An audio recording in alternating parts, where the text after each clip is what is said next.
বেনাগরিক যদি হয়ে যায়, কারো বাপের ক্ষমতা আছে পশ্চিমবঙ্গে ভোট করার।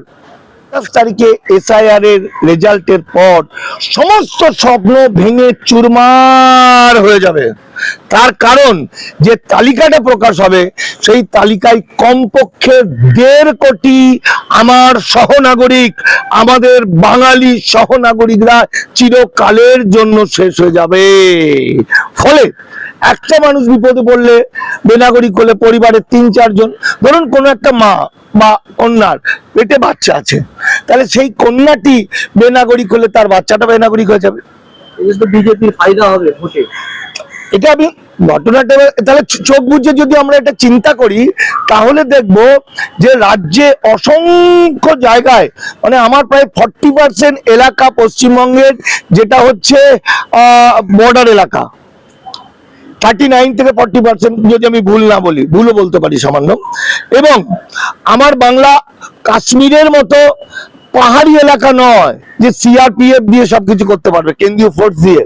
আমার পশ্চিমবঙ্গ প্লেন ল্যান্ড এবং পশ্চিমবঙ্গের জনবসতি অত্যন্ত ঘন,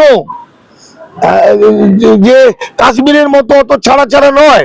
তাহলে এই জনবসতি যেখানে ১.৫ কোটি মানুষ বেনাগরিক হবে, যে লোকদের মধ্যে একটা বিরাট অংশ গত বিধানসভা বা লোকসভা নির্বাচনে নেতা ছিল, একটা মস্তান ছিল, যার আন্ডারে ২০০-৩০০ ভোট করতে গেলে ভোট লুট করতে হয়, বুথ লুট করতে হয়, মিছিল করতে হয়, মস্তানি করতে হয়, গুলি করতে হয়, বম্বিং করতে হয়। এটা তো নিয়ম। এইভাবেই তো আমরা এতদিন দেখে আসছি।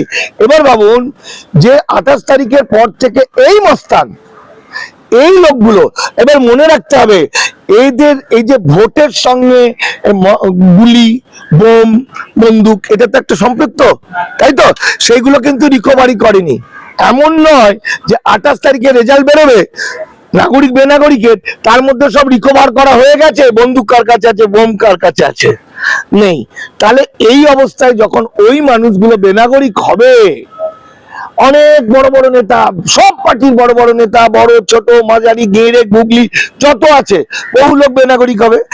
বেনাগরিক যদি হয়ে যায়, কারো বাপের ক্ষমতা আছে পশ্চিমবঙ্গে ভোট করার। একটা এলাকা দিয়ে কটা মিছিল করতে হবে ভোট করতে গেলে, পিঠের চামড়া তুলে দেবে।